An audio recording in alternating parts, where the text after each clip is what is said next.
Good evening from Galactic Public Radio and Andceeth. I'm Spencer McDunn, and these are the top headlines from around the known galaxy. The arrest and sentencing of Jupiter Rochester is raising eyebrows across the Federation.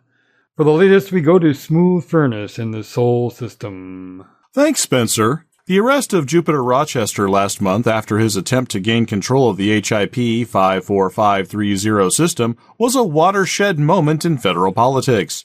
His trial promised to shed light on the conspiracy between Core Dynamics and the Federal Navy in the attempted assassination of former President Jasmina Halsey. However, that promise will go unfulfilled. The Federal Justice Department is reporting, quote, "The facts in the case of Jupiter Rochester are self-evident.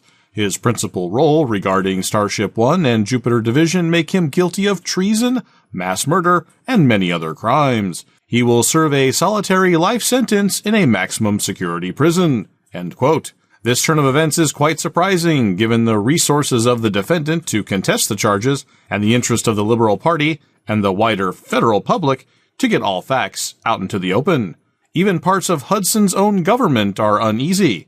Milandu Okoro of the Federal Attorney's Office told GPR, quote, "It is highly unusual for the FJD to not litigate such a major case, considering we don't know the full extent of Rochester's and Fleet Admiral Vincent's conspiracies. Unfortunately, our request to open a full investigation has been denied." End quote. Legal scholars are also puzzled at the outcome. Secret trials and summary judgments are almost always forbidden under federal criminal law outside of the military. Copies of the official court documents are, for the moment, sealed. An official at the Federal Attorney's Office who requested anonymity told GPR, quote, "There's a lot of speculation that instead of pleading guilty or not guilty, Rochester pled nolo contendere. That basically means that he's not admitting fault, but saying there's enough evidence to convict him.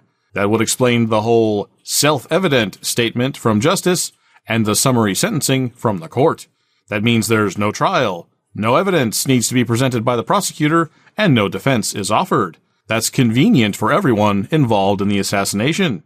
End quote. Whether this is the real explanation, and more importantly, whether that satisfies the Liberal Party, remains to be seen. From the Sol System for Galactic Public Radio, I'm Smooth Furnace. Thanks, Smooth. The Galactic Summit is, quote, "going smoothly," end quote, at least according to the host Sirius Corporation. However, the Pilots Federation is reportedly paying a steep bonus for delivery of basic foodstuffs and security services in the Sirius system. Perhaps not coincidentally, pirate warlord Archon Delane has arrived at the summit uninvited. The leader of the Kumo crew has reportedly been cleared by local authorities and doesn't appear to be a security threat at the moment. Many commentators have speculated that Delane's peaceful appearance was likely negotiated by Sirius under threat of major disruption of the summit by Delane himself.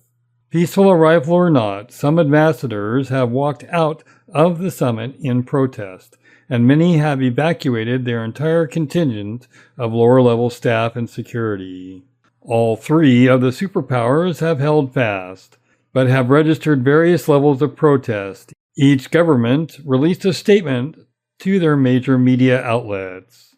The Imperial Herald reports, quote, "Senator Petraeus officially complained about the repulsive sight of pirate scum strolling alongside respectable politicians. However, Chancellor Blaine agreed that Delane could address the conference, albeit under close scrutiny." End quote. The Federal Times reports, quote, "Neither Hudson nor Winters have commented on Delane's appearance, but the security chief for the federal delegation remarked, 'One wrong step and we'll put some big holes right through their immunity.'" End quote. The Alliance Tribune reports, quote, "This is an unwelcome distraction from Prime Minister Mahon's proposal for Aegis remit to be enormously expanded. The Sirius Treaty will fully unite superpowers, corporations, and independent systems against the Thargoids, assuming that Mahon can convince his fellow leaders to agree." End quote.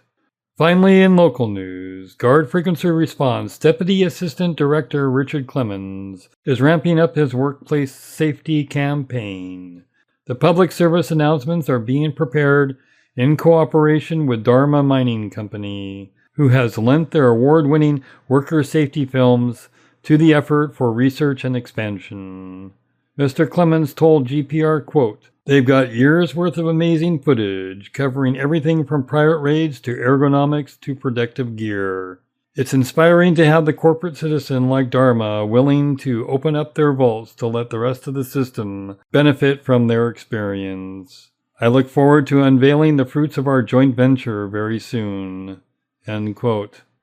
Until the next turn of the world, for Galactic Public Radio, I'm Spencer McDunn. Good night.